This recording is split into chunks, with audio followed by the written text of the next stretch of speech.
Olá! Já pararam para pensar uma receita tão, mas tão especial, que nem as pessoas mais justas no céu conseguiam acertar?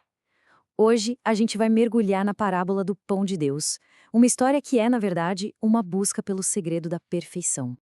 Então, qual era o segredo, né? O que tinha de tão diferente nesse pão celestial que ninguém conseguia copiar?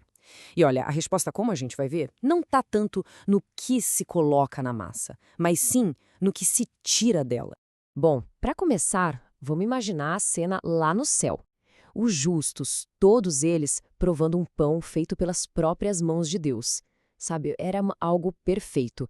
Só que aí, quando eles tentavam fazer igual, a coisa simplesmente não dava certo.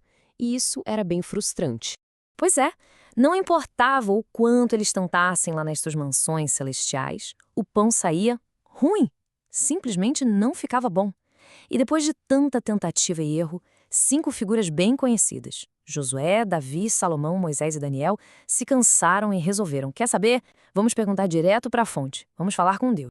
E é aí que a história começa a ficar interessante de verdade. Deus, com toda a sua sabedoria, faz uma única pergunta: qual fermento vocês estão usando? E cada um, todo orgulhoso, apresenta o seu ingrediente. Mal imaginavam eles que a resposta de Deus ia mostrar exatamente onde estava o erro de cada um. O primeiro a falar é Josué, aquele grande líder, né? E ele diz: Senhor, meu fermento é o do sucesso. Mas a resposta de Deus, ela é cirúrgica. Ele explica que o sucesso é rápido demais. Sabe, é aquele sabor que some tão depressa que ninguém consegue de fato aproveitar, e depois fica só o vazio. Logo depois vem o rei Davi. E o ingrediente dele? A riqueza. Mas Deus logo mostra o problema. A riqueza te isola. Ela te faz comer o pão sozinho. E no fim das contas, o gosto que fica é amargo. Totalmente o contrário do pão do céu, que é feito para ser dividido. Aí chega a vez de Salomão, o rei famoso pela sabedoria. A aposta dele foi na beleza. O pão dele devia ser lindo por fora. Mas Deus vai direto ao ponto. A beleza é só a casca. Por dentro, o pão fica escuro, murcha, porque só a aparência não sustenta nada por muito tempo, né? Depois vem Moisés, o grande legislador, e ele traz o que parece ser o melhor fermento de todos: a justiça.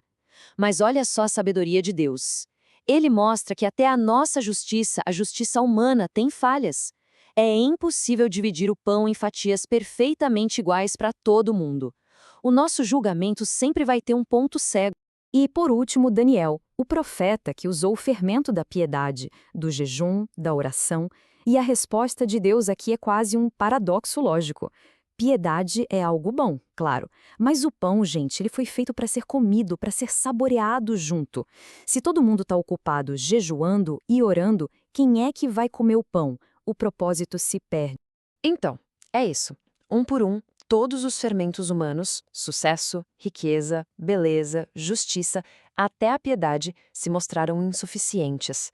A frustração devia ser enorme. Se nada disso funcionava, só tinha uma saída, né? Perguntar direto para o mestre padeiro.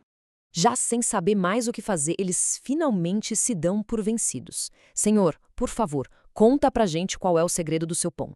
E esse é o ponto de virada da história. É o momento em que a sabedoria humana se cala para poder ouvir a sabedoria divina.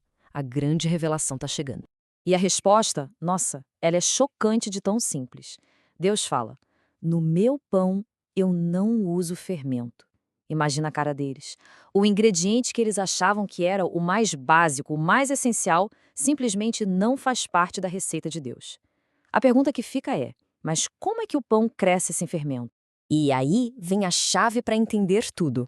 Deus explica que, na verdade, o fermento é um símbolo. Símbolo do pecado, do orgulho, da ganância, da vaidade. Se ele usasse qualquer um desses fermentos, o pão dele também estragaria. A perfeição do pão celestial vem justamente da ausência do fermento. Ok, então se não tem fermento, o que é que faz esse pão crescer? O que dá a ele substância, sabor? Pois é, a falta de um ingrediente é o que abre espaço para o único ingrediente que de fato importa. E aqui a gente chega no coração da parábola. Deus revela: no meu pão eu uso um único ingrediente, o meu filho, Jesus, o pão da vida.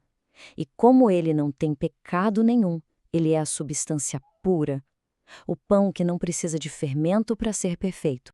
E pensem bem, esse ingrediente é muito mais poderoso que qualquer fermento. A essência dele é o amor. Um amor que todo mundo pode provar. Não importa ser grande ou pequeno, bom ou mal. E a maior prova disso? Lá na cruz. Até os inimigos dele provaram desse pão, na hora em que ele disse: Pai, perdoa-lhes. Isso tudo nos leva, então, à receita eterna. O que será que acontece quando alguém finalmente experimenta esse pão? Um pão feito não com os nossos fermentos, cheios de falhas, mas com o ingrediente divino do amor e do perdão. O resultado é uma transformação total. Diferente do sucesso, que é passageiro, da riqueza que amarga ou da beleza que murcha, quem prova desse pão passa a desfrutar de um amor verdadeiro, de uma riqueza que é eterna, que nunca, nunca se acaba e nem envelhece. O sabor dele dura para sempre. E a gente termina com essa reflexão. Essa parábola nos mostra um contraste muito claro, né? Entre os fermentos que a gente tenta usar na vida e que sempre falham, e o único ingrediente que realmente funciona. A pergunta que fica para cada um de nós é, no nosso dia a dia, qual receita a gente está seguindo? A nossa ou a dele? Muito obrigado pela companhia.